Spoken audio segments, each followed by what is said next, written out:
Dick Smith, this is your life. All this and more coming up on This Week in Retro. High-resolution color graphics. This land of high technology. The revolution in technology that made the information age possible. Those kids are not afraid of computers. Australian computer history docos. Golf and grids, two trends that were big in the 1980s. Amiga Doormat, someone has a fantastic magazine find. And new expansion boards for the Amiga 500, Amstrad Plus, and Acorn Electron coming up on this week's show for the week of Saturday, the 24th of January, 2026. Up-to-date news for out-of-date tech. Hello everyone, we've nearly made it through January, supposedly the most miserable month of the year. Do you buy into all that Blue Monday stuff? Do you get that in America? I mean, yes, and also it's roughly minus 18 C out there, minus 5 Fahrenheit. So, it's at least, stay cozy and try not to let the world get you down weather here in Wisconsin. So what do you do in that kind of weather? Do you leave the house just only if you have to? Yeah. No, I mean, I've lived here all my life, so I've gotten used to it. But, it's intense. Mm. You layer, you wear wool. You hopefully don't spend a lot of time in tents. Yep. What's the weather in Australia, Chris? It's 40 too hot. degrees. It's too hot. In fact, this week it was meant to be 40 degrees tomorrow, whereas fortunately it's dropped to a forecast of 39. It is about zero here, so I'm stuck in the middle between freezing cold and burning hot. All the more reason to stay inside and play with your computer. When I was originally asked to join this podcast, the idea was to keep it international and bring in some of my knowledge of the history of computers and gaming from Australia, something the rest of the world seldom gets to hear about. What you ended up with was another Brit, harking on about the Spectrum, BBC Micros being in schools, how awesome the Amiga was, and how you could buy games in Boots the Chemist. I'm not sure why Neil thought I was a real Australian, rather than an Englishman who only moved here after the turn of the millennia. I now, of course, try and inject as much local culture as I can, where relevant, such as the demise of my local barcades, but I can't fill in the history. I didn't live here, and it wouldn't be my place to do so. And that's a shame, because the history of Australian technology innovation and computing is really interesting, as I'm now finding out. And that is in part due to a link shared with us by G7VFY to a video called The Computer History of Australia Trailer by a channel called State of Electronics. It's an Australian YouTube channel and it's been around for a while. In fact, the trailer in question is 1 year old already, but I'd never seen it before, and I'm glad it was shared. Because this channel, well, it's of a level you'd expect to see on TV. It's really polished interviews, stunningly presented, and full of interesting technology history from Australia. This is not your normal YouTuber sitting in his retro room showing you his latest pickups like I would. Yeah, I feel he just called us out there, Chris. No, not at all. But you know what I'm saying, right? Yeah, I know what you mean. There's lots of different... I mean, nor is this someone reading Wikipedia whilst using overlay of questionable copyright. Not to knock those channels. We all do our own thing in our own way. But I'm just trying to draw a fair comparison to express the effort and professionalism that this channel is exhibiting. Australia, if you were not aware, has under its belt of innovations the black box flight recorder, the cochlear implant, the electronic pacemaker, ultrasound, distance measuring equipment for aircraft, software that would eventually become Google Maps, and Wi-Fi. And that's just me paraphrasing some of the information on the YouTube channel description page. Before I move on, guys, what Australian-specific computers or retailers are you guys aware of, if any? Jason? Yep, Dick Smith. I did know about Dick Smith computers. I know about. I'm very legitimately familiar with him and his many works. I know about their tendency to badge clones, their own variants on the VZ200 and 300 line. Their oddball decision to put the C64 into a new case, which I think ultimately, maybe at least in parallel, inspired the later design of the 64C. There's another machine coming up that I discovered after we started preparing for this that I was like, oh yes, I had heard about that one. I want to go back to Wi-Fi for a second. I think everybody claims that they invented Wi-Fi. So true. So I'm curious about that one. Yeah. Now everybody's grandmother is like, oh yeah, my grandma, she came up with the patents. Yep. Yeah. Like, really? Okay. What does software that would become Google Maps mean? I don't know. I have to get around to watching that video. We got to dig into it. Presume Google do some Wikipedia overlays. Gotcha. Yeah. What is this C64 in new case? I'm ignorant. Oh yeah, they sold it in a low profile case that resembles the 64C, and you would see those cases then float around in other markets, just like, oh, you can recase it. And it was what Dick Smith had come up with for theirs. Fair enough. I'm really not aware of anything that Jason isn't. The Dick Smith is, of course, the big one. Dick Smith. It's a supremely Australian sounding name. How's your Dick Smith? I wonder if there's any other fantastic Australian slang, because I love my Australian slang. Bin chickens, roo shoes, all the rest of it. Absolutely love Australian slangs. I wonder if there is any Australian slang for retro and computers, etc. I'd love to find out in the comments if there is. Definitely throw it in. Going back to the Computer History of Australia trailer, the trailer looks great, but there are already 14 episodes under the title of the Computer History of Australia among the channel's other videos, because this is just one series among, lots of other videos I've already done. Episode 14's full title, in fact, is the Arcturus, Episode 14, the Computer History of Australia. And from the description, Arcturus was a fixed-point binary parallel single-address general-purpose digital computer using packaged diode transistor circuits, ferrite core memory, and paper tape peripheral units. And that was from around 1966. So it was named after a planet in Frontier. Yes, definitely. Yes, it probably traveled through time. That video was presented by Matthew Connell, Principal Curator of Powerhouse Museum in Sydney. And the channel appears to be closely associated with the Australian Computer Museum Society, as well as the Percy Foundation. And I'll put all the link to the show notes to both those organisations, and draws on the expertise and experience of some of its members. And looking through the video list, there are interviews with Dick Smith of Dick Smith Electronics, Owen Hill, the man behind the Microbee, Gary Johnston of J-Car Electronics, and that's a retailer I continue to use to this day. In fact, the PSU that I use to run my Sinclair 48K is from there.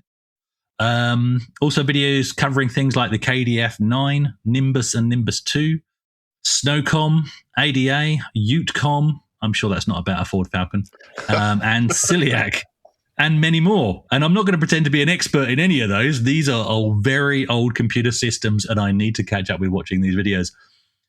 Episode 1 of the Australian Computer History actually kicks off with talking about the CSIR Mark I, Australia's first computer, and possibly the 4th or 5th computer to run code from stored memory, he says, paraphrasing the video description again. The video also features some of the history running up to this machine running in 1949, as well as interviews with surviving operators from the period, and how before it, calculation tasks had to be carried out by rooms full of mathematicians on analog calculators, carrying out thousands of calculations by hand that then had to be curated and processed. Computers using people rather than chips, you could say. They were called computers. Those people were called computers, yeah. A room full of people, yeah. So out of interest on that note, how deep does your interest in the very origins of computing history go?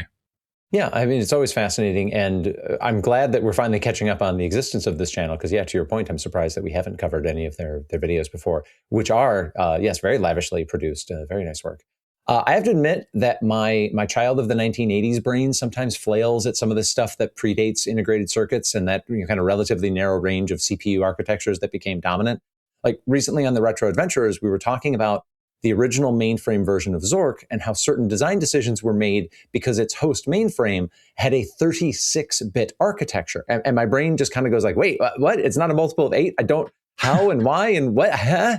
And I mean, it's amazing to track all of this innovation from a time that, sharing notes and concepts and discoveries across long distances is very difficult, or at least requires some time and some planning. If it's 1966, you can't just tweet out a major innovation or send, a detailed PDF or a video demonstrating whatever it is. You can call somebody, they may be asleep. You can drop it in the mail. It'll get there eventually. It's just so much harder to do anything. The everything is connected to everything ness that we enjoy today is truly, truly underrated. So, you wind the clock back 60 years and, there's some parallel developments. You can share information, but it just really slows the march of progress, but which apparently was richly alive down in Australia. Yeah, I am. It depends on my mood whether I want to or not.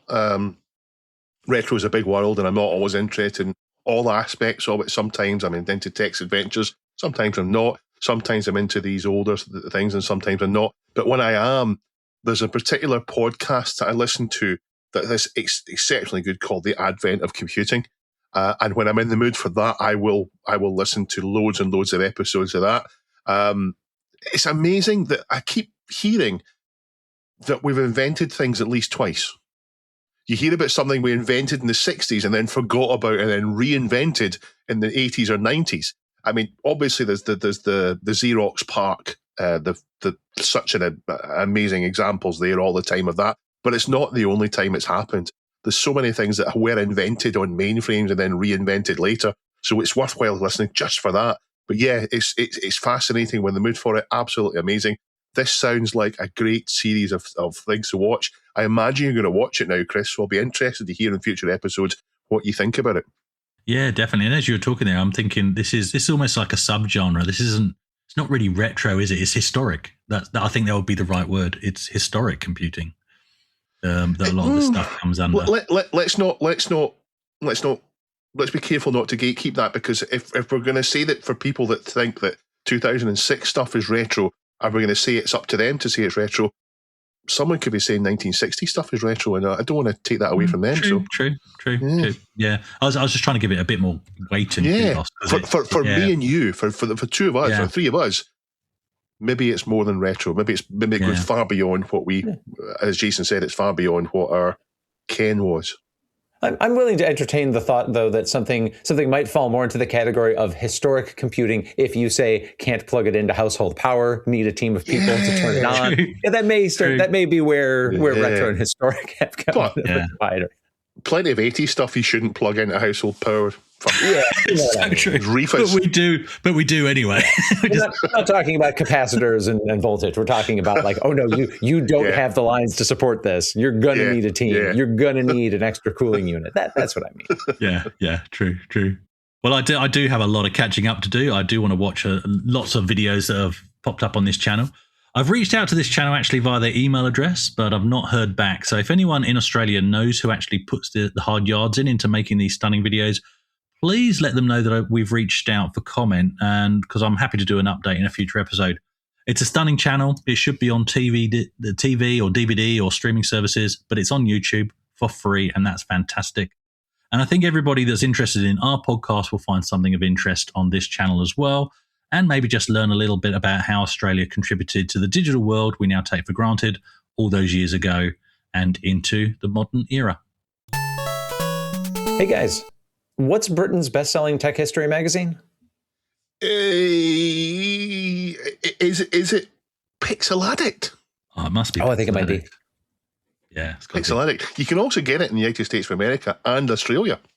Yeah, but they don't put anything, clever across the top for American and Australian. Maybe they put a sticker across the top if you order it. That'd be smart. That'd be a good use of your subscription dollars. They sponsored us this week. This fantastic episode is the death of dial-up, with the Grim Reaper in lovely green screen on a monitor there and lovely orange for the rest of it. And what kind of modem is that? Is it a US Robotics? That's the one. So this week's magazine, this 6 weeks magazine, goes back to the original origins of computing, exploring the groundbreaking work of Ada Lovelace and Charles Babbage, who would be, they're not Australian, but if they were Australian, they'd be in Chrissy's video there. But there is a magic to be had in magazines, and holding the magazine in your hand and reading it that way can't be replicated by a computer screen. So if you want to have that, if you want to subscribe to it, go to addict.media and get yourself delivered some issues of Pixel Addict magazine. Thank you for sponsoring us. Before building this plaid-themed story for this episode, I consulted the extensive Deadlock Guide to This Week in Retro, which has all the feature story titles and questions of the week dating back to the show's creation in 2020. And it looks to me like golf has only merited feature-length discussion once on the show, and that was way back in episode 13, before Dave joined the team. Can this be correct? I thought the people of Scotland usually have a significant position on the game of golf. Well, I don't play golf, but it's certainly popular here. It's one of the many things that Scotland has given to the world. My dad used to play. My brother played a bit. It's changed a lot over the years, though.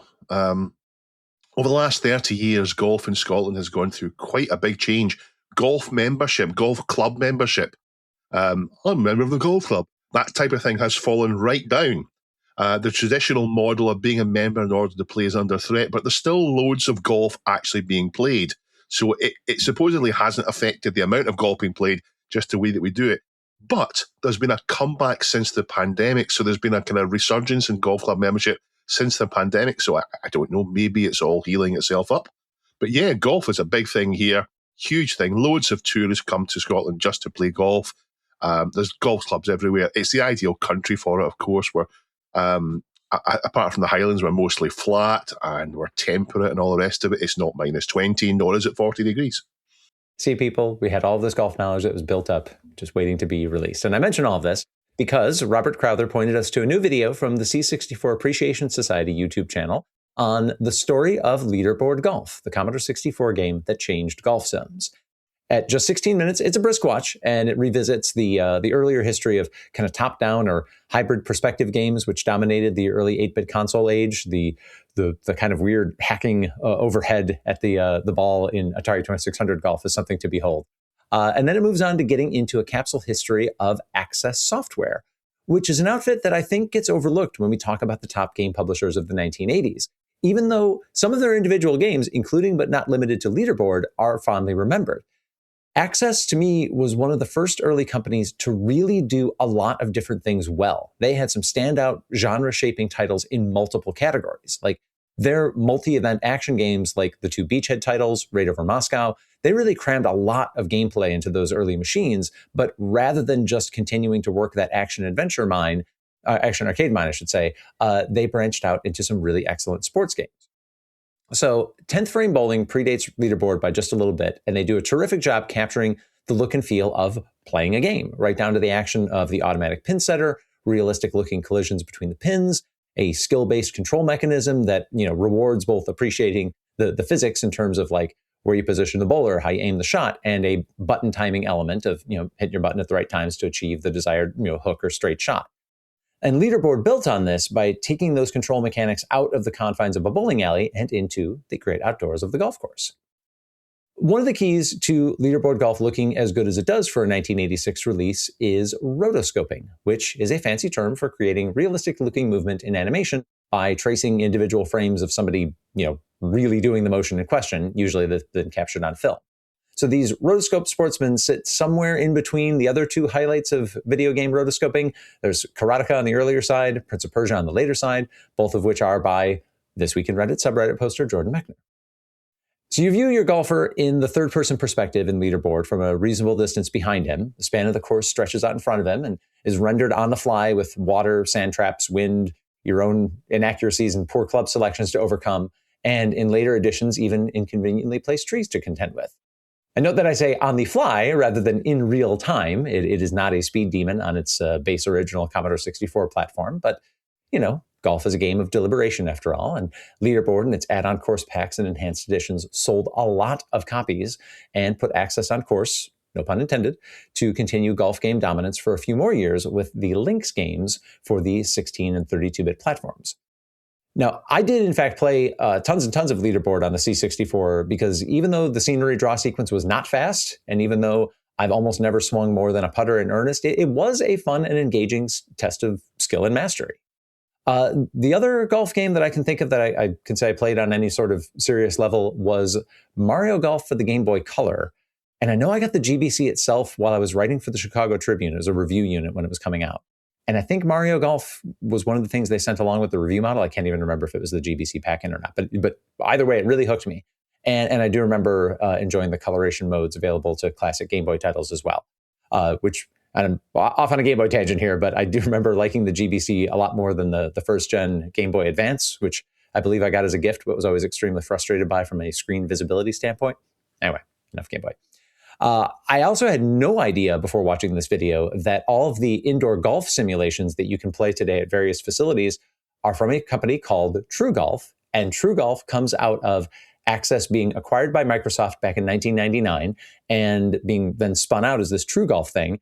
And many of those same minds that were at Access are still guiding the development of True Golf. So these are people that have innovated the digital golf experience across multiple generations, which is pretty good for one of the less glamorous game companies of the early 1980s. Guys have any, I went off on my my Mario Golf tangent, any takes on either leaderboard itself or alternative digital golfs you do or don't enjoy? So I played leaderboard, world-class leaderboard it was on the CPC. I think world-class leaderboard was a kind of a 1.5 version of it.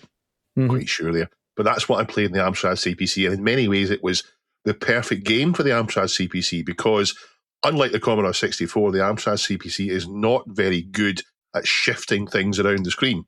So when there's a cat on Chris's, we never see a cat from Chris. For being a cat-based podcast, yeah, there hasn't been. You've been blessed, but now I've got to let him out of the door. So bear with me. Don't let him out. So the Amstrad CPC is not very fast at shifting things around the screen, but it is beautifully colourful.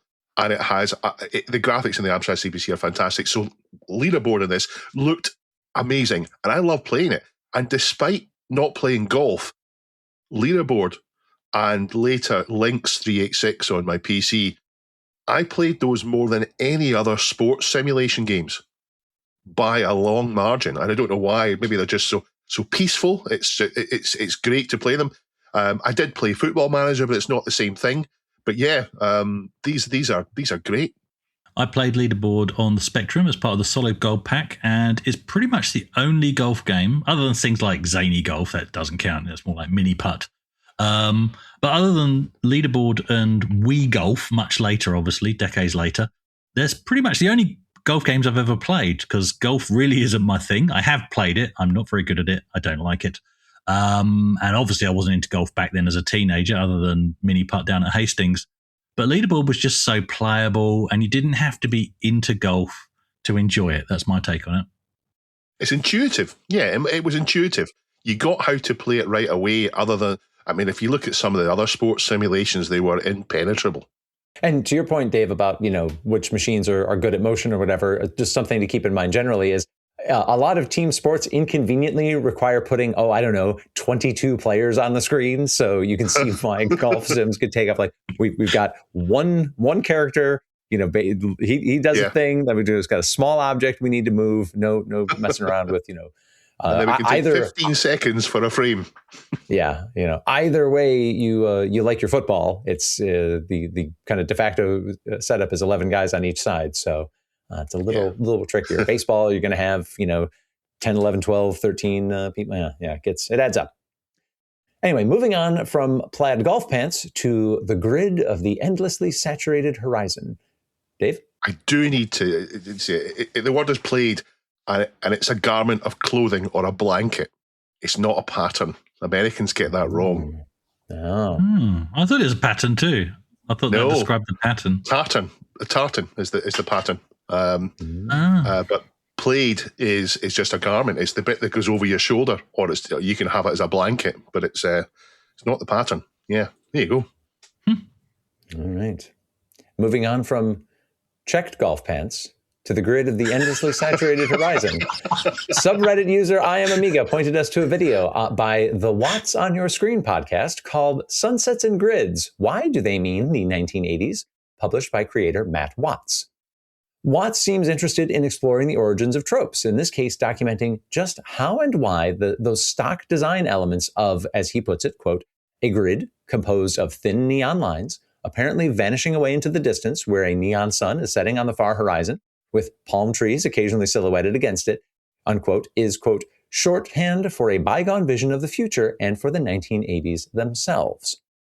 Now, I absolutely know what he means. And you do run into it far too often when you're searching for things that are from cultural movements of the 1980s, which have nothing at all to do with video games or Miami Vice or the other cultural inputs that do lead to this aesthetic. But getting ahead of myself here. So, for my fellow, we were all young men forming opinions about things in the 1980s. How do you guys feel about the sun and grid being so deeply entrenched today as one of those symbols of 80s hood? I'm now currently distracted by thinking, does Dave hate Spaceballs? Because you got that scene where they say, he's gone to plaid. Gone to plaid. Does he hate the film Dead Men Don't Wear Plaid? Yeah. No. Anyway, to answer your question, it's a funny thing. I recall the mid to late 90s that I do neon grids on designs and animations to give them a retro feel even back then. So in the 90s, if I wanted to give something an 80s feel, that's the same thing I went to. And generally for me, though, it was a green on black or red on black grid, red on black if I wanted to be more moody. But yeah, I went for that aesthetic even back then. No, I do not remember it at all. That's my short answer. Okay.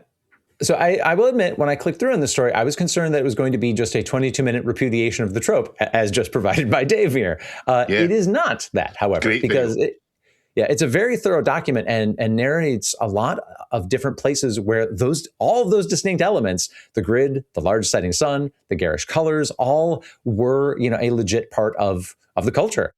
From slick job recruitment collateral to the distant sun in the California license plate, the most populous state in the United States. It's all there. And he does get into how the synthwave movement as well as mod retro have, kind of helped perpetuate these design aesthetics. And I did particularly enjoy hearing what I believe Watts is an Englishman, hearing him try to describe a trapper keeper, not especially well, mind you. This may be the kind of thing you have to get your hands on in order to fully understand what it's doing, let alone the kind of mild status it represented if you were a school kid of that era.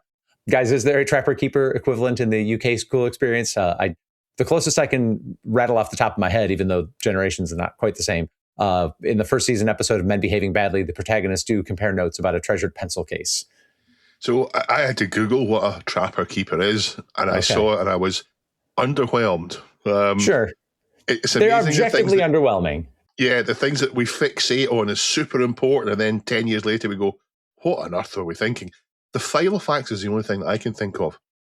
The Filofax was a yuppie thing that made its way to school kids eventually, and they were pointless for school kids. But yeah, we are definitely telling ourselves lies about things in the 80s. My 80s were mostly tired 1970s, beige and brown houses instead of neon Stranger Things. But this video explains why. This video doesn't just, as Jason said, it doesn't just spend 22 minutes bashing Stranger Things. It points out in the first few minutes and then goes on to explain, to then pull it back and explain, well, hang on. And what it says is, what it concludes is this is a shortcut, and it's right. This is a distillation of things in the 80s that were uniquely 80s when you take away the 70s and the 60s from it. So it's kind of the past that we never had, the past that we dreamed of while we were in the future we dreamed of while we were in the past. It's a great video, covers so much and it covers it so well. And I was pleased that it did go into synthwave and all the rest of it, because I quite often listen to that when I'm working in the background. It's that's not very complimentary about it, I guess, but yeah, quite often listen to that. And it's always got this synthetic, the vectors and the sun and all the rest of it. Yeah, great. Yeah, I don't recall anything like the Trapper Keeper. I had to Google it, same as Dave. But pencil cases, I still have one of my originals, and I'm now gutted because I saw your notes on this story, Jason.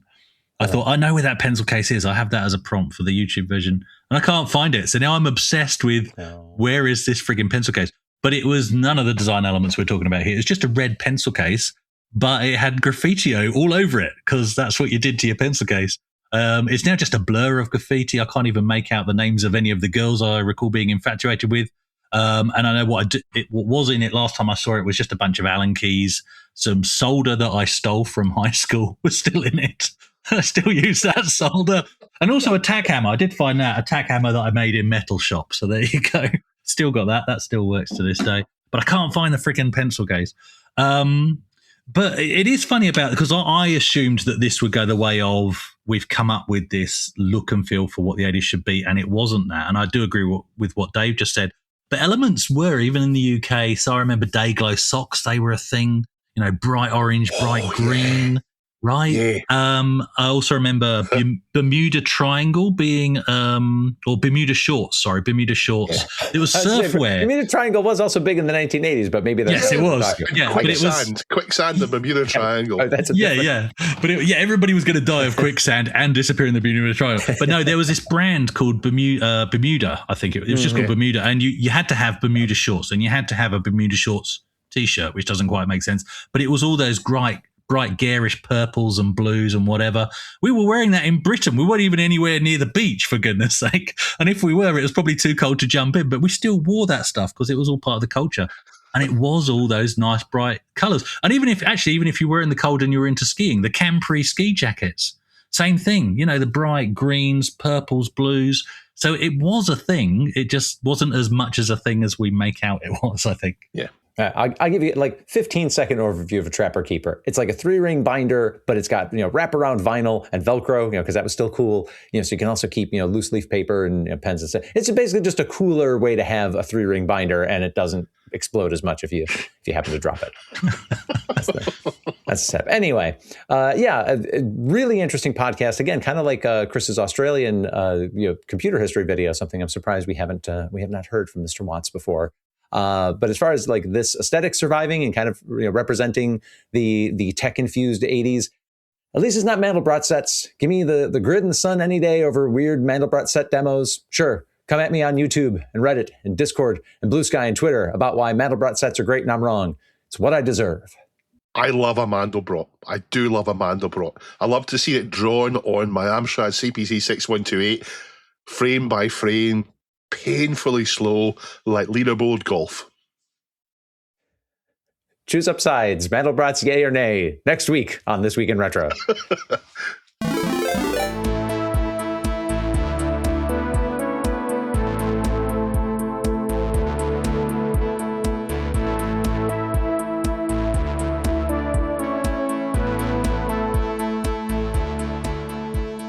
Hey, exciting action on Patreon, where we offer monthly and annual subscription options now. What do we got? We've got Rory D is a new annual member, Stephen a new monthly member. Thank you both for that. And Ben S and LGR have upped their commitments to annual, so thank you both for that. Where do you go if you want to join Rory and Stephen and LGR and Ben and plenty of others? Probably reddit.com/r/. Sure This isn't. Week in, Sure isn't. Reddit, patreon.com. Sure isn't. / This Week in Retro. I thought I was at the end of the show then. This Week in Retro. Yeah, thanks, Chris. Yeah. Fantastic. Here as always. And thank you also to all of those who provided the boring but more correct expansion of PCMCIA, Personal Computer Memory Card International Association. There's been a lot of conversation on this about this on the subreddit in particular. Now, to back up to last week, my recollection from the early 1990s was that the silly one that I mentioned, people can't memorize computer industry acronyms, my recollection was that that was what the tech group involved really did start with, and that they, yes, came up with the respectable trade group name so that they could deal with respectable people as a backronym. In the ensuing discussion, Torgo Smurf in particular on our, where's that, Chris? On our subreddit? Yeah, patreon.com. On reddit.com/r/thisweekinretro, Torgo Smurf chimed in with a lot of detail, saying in particular he remembers correspondence from the early PCMCIA working group documentation, which confirms the boring business name. And yes, confirms what I was thinking. High-profile PC columnist John Dvorak helped popularize the Goofy version. And I think what happened is it gained enough momentum in the computing press that it blurred the lines, at least in my mind. I am still looking for more materials from like 1990 and 1991 that may clarify how this joke evolved. But yes, thank you to the many, many, many who have chimed in on this topic. I do really enjoy acronyms like that, almost as much as I enjoy Australian slang, even when they're not true. Things like never the same colour for NTSC, things like that are good fun. Dodgy operating system. Yeah. On to news and briefs. Jason. Yeah, news and brief. In a new video, CRG presents the Diego 500, which is a sidecar expansion, adding an Amiga 2000 style CPU slot and 5 Zorro slots to the humble Amiga 500. Thanks to Amazari. And just to explain the name on that, we had a little bit of a discussion about this on Discord. Diego is the unmasked name of the wealthy Spanish landowner vigilante Zorro. So it's a little bit of a clever reference in here. And I can't help but think of the old Bodega Bay expansion for the A500, which was one of those things that us US Amiga kids would read about in the 10X catalog and go, that seems really cool, because it would add essentially this set of slots. But new option for those of you in 2026 using your very valuable Amiga 500s. So yeah, you could get like a Checkmate 1500 and then put it up to be a full Amiga 2000 and then absolutely kick the legs out from Commodore on their pricing. Well done, Glenn. I'm not sure. I'm glad I didn't read that out because I'm not sure what accent I'd have to use between Northern Ireland and Spanish, or neither is more accurately what I would do. Omo has let us know that there's now a proper NVMe driver for Windows 98. So that's the modern SSD that's on an edge connector you put in your modern computers, can now be done properly in Windows 98. Now that means, of course, that it's much, much faster, ridiculously fast compared to Windows 98 speeds. But more importantly, it won't crash all the time because Windows 98 doesn't like going through BIOS level compatibility and all the rest of it. So this makes things a lot better for Windows 98. And it makes me wonder if we're eventually going to be able to have a Windows 98 running on modern hardware with fully working proper drivers. That'd be amazing. That'd be cool. The new owner of GOG has said that they intend to support Linux better. So thanks to SDMat22 for letting us know about that. And we heard about another innovative use for old floppy disks. G7VFY linked us to an article from The Register, where Dane Mads Olsen created a set of floppy disks which have an instruction for his TV to play shows, depending on which disk has been inserted, meaning his 3-year-old kid can choose what to watch by just simply putting the relevant floppy in the drive, kind of a throwback to putting a VHS tape in. So thanks, G7VFY.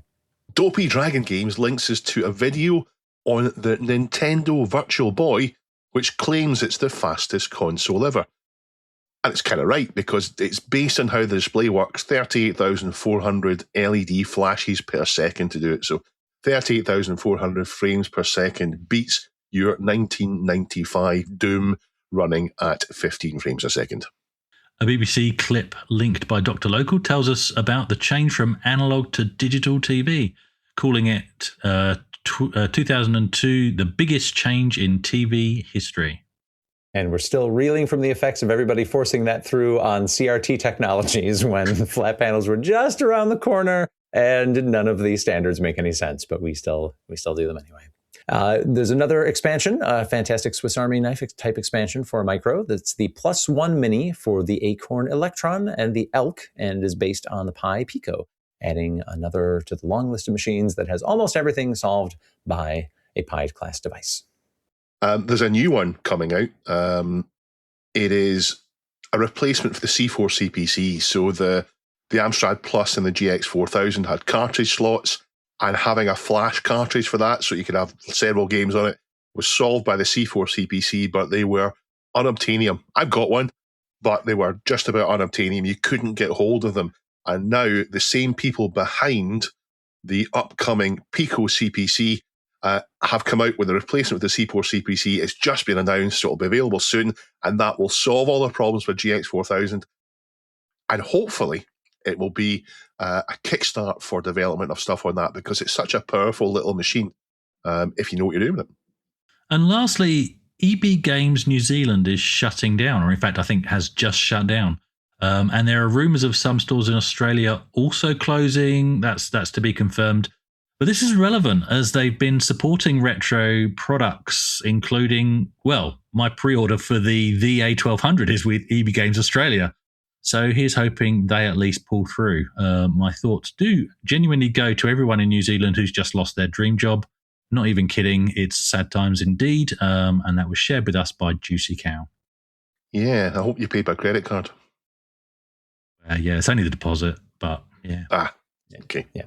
And if you'd like to share what we hope is good news, although we do like to hear about when there are these climactic changes as well, please head over to reddit.com/r/thisweekinretro.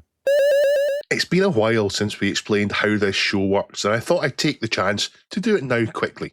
So you, our treasured audience, submit interesting things that you come across in the world of retro. mostly news stories, but anything you think might be interesting for us to talk about.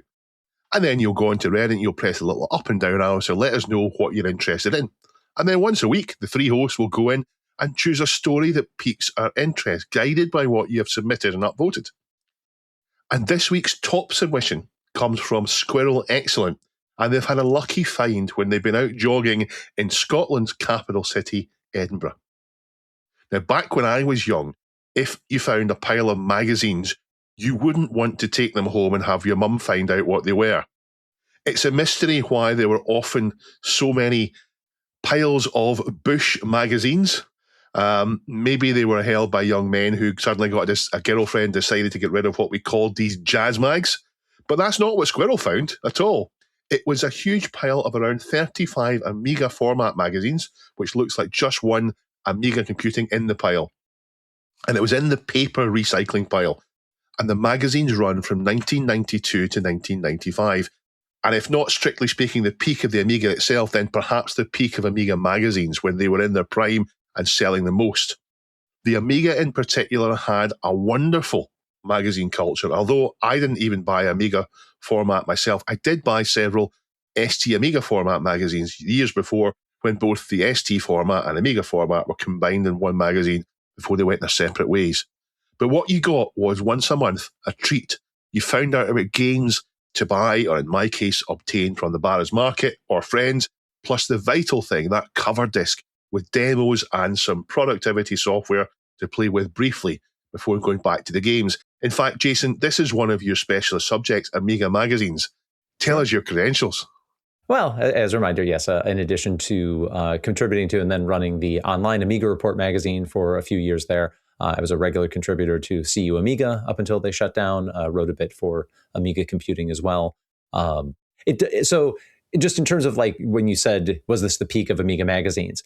This metric is a little tricky if you're comparing, say, two very different magazines across very different genres or different time periods. But as a rule of thumb, if we're talking about, the first few decades of personal computing, and especially once you start getting desktop publishing, you can get a pretty good sense for how healthy a magazine is by counting the pages. And the bigger magazine, probably doing better.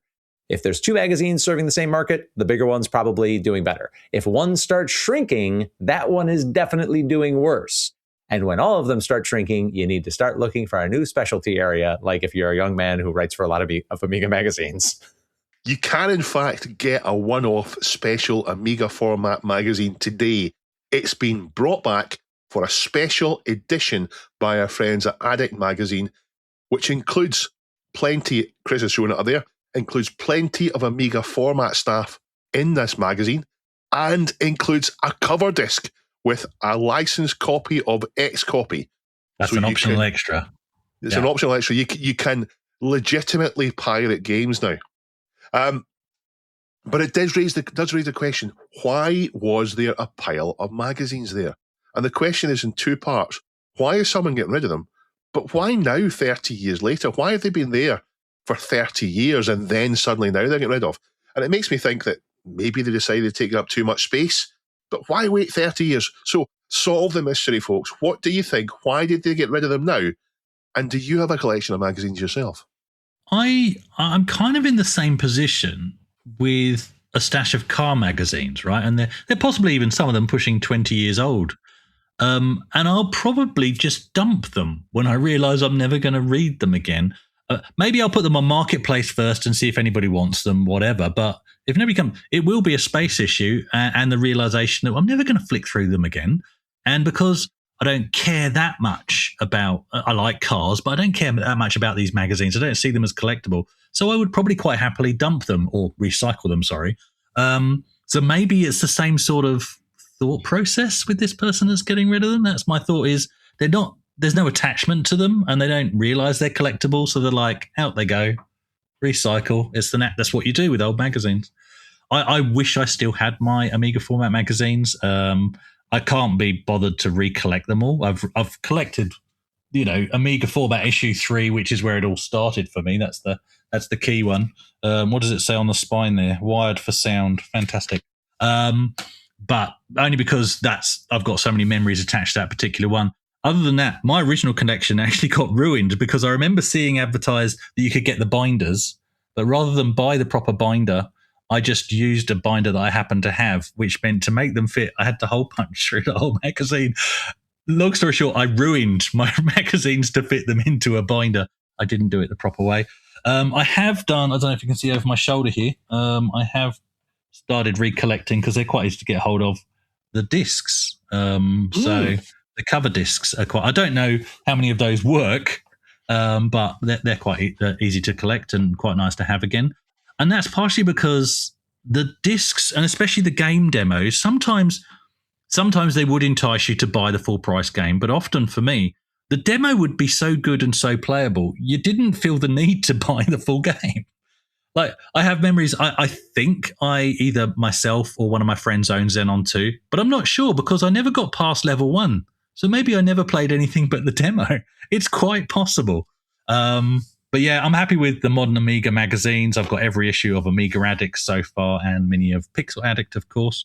In fact, I did actually almost forget. I was gifted a box of magazines a couple of years ago. What's that? So there's another Amiga Format, and there's quite a few issues of Amiga World, which I never read back in the day. There's more than just the ones I'm holding in my hand here. But what I did was I basically passed on all the ones that I didn't think would be of interest to me, and I've kept just a few that have got things like reviews of the A1200, the 2000, the CDTV, and the A4000, because I think it would be interesting to read those now. Machines that escaped me back in the day, what was the press saying about them coming up to their release? So, yeah. Yeah, as far as cover disc demos being, as good as having the real game, I remember feeling that way about Walker. That that little demo level you get, like, well, okay, that seems good. I don't know if I'd get any better at this game going any deeper into it.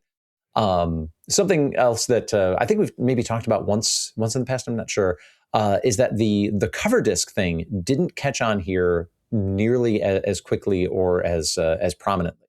So like pioneering magazines like the Compute Atari ST magazine, that did have a cover disc, and that they were one of the first to do it. In fact, they talk about how at one point they were the world's biggest buyer of 3.5-inch floppy disks, but it didn't really catch on. So when I started seeing British Amiga magazines, I'm like, wait, they give you discs with stuff on them?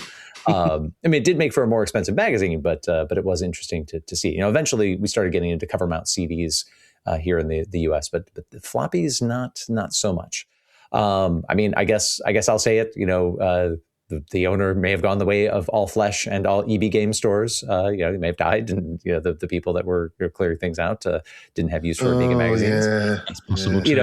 Got to think about too, like, these are 30-year-old magazines. If somebody was in their 30s when they got them, perhaps they are, moving to a smaller retirement type community. And as they're prioritizing, what are they really going to do?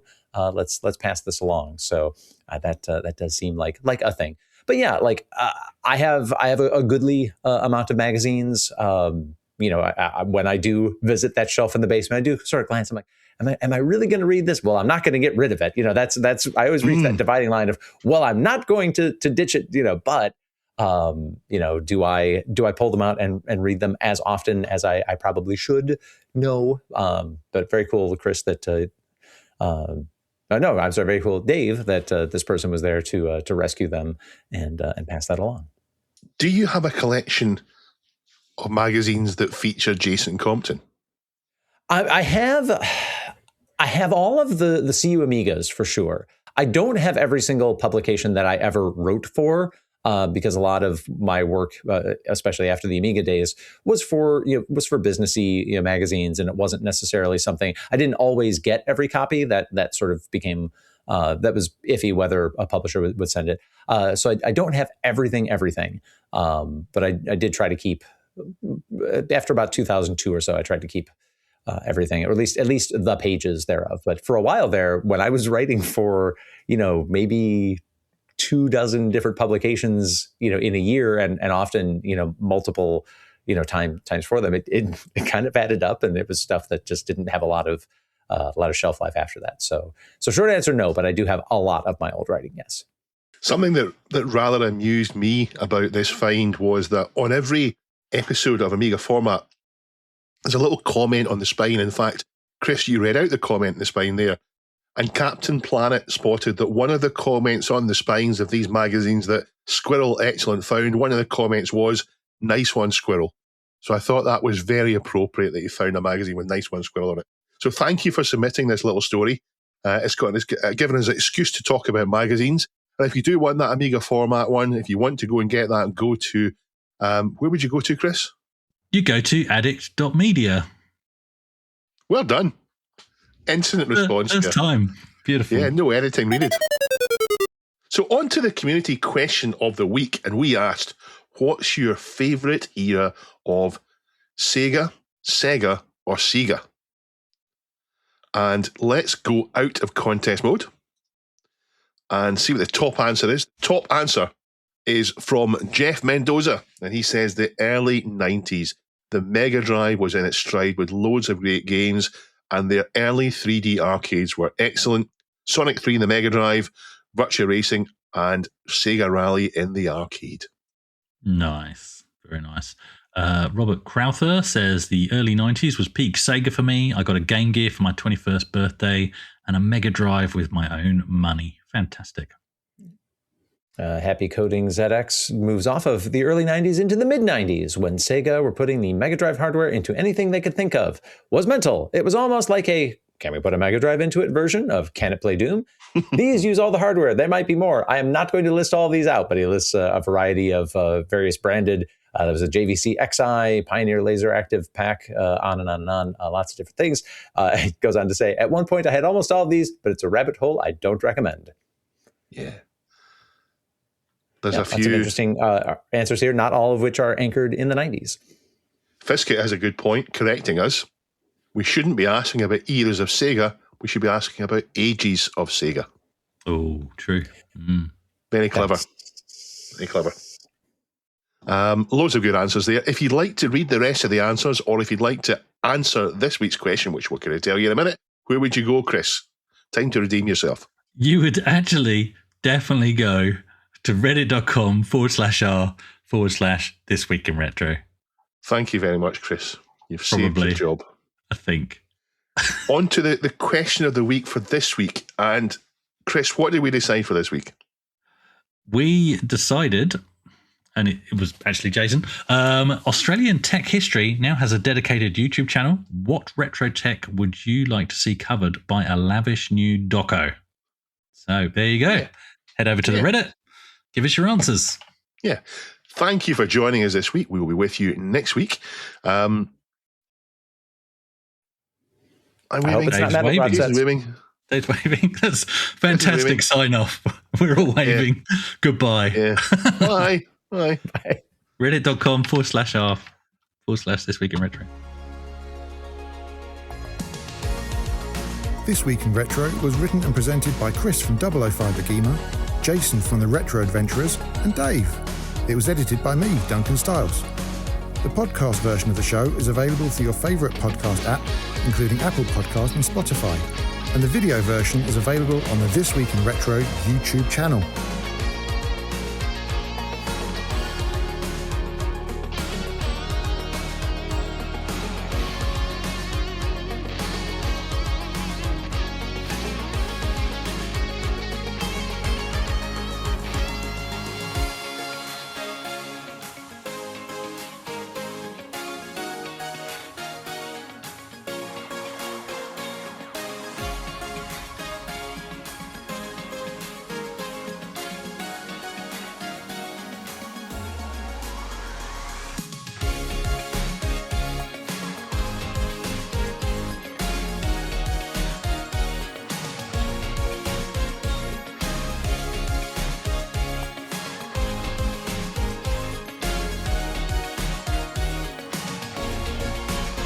Join our community subreddit at r/This Week in Retro to suggest and vote on the stories we cover on the show. Please give us a like and subscribe to help us reach new viewers. If you enjoy our show and would like to support it, then please check out the link to our Patreon page in the show notes or description. Thank you for listening, and we'll see you next time for more up-to-date news for out-of-date tech.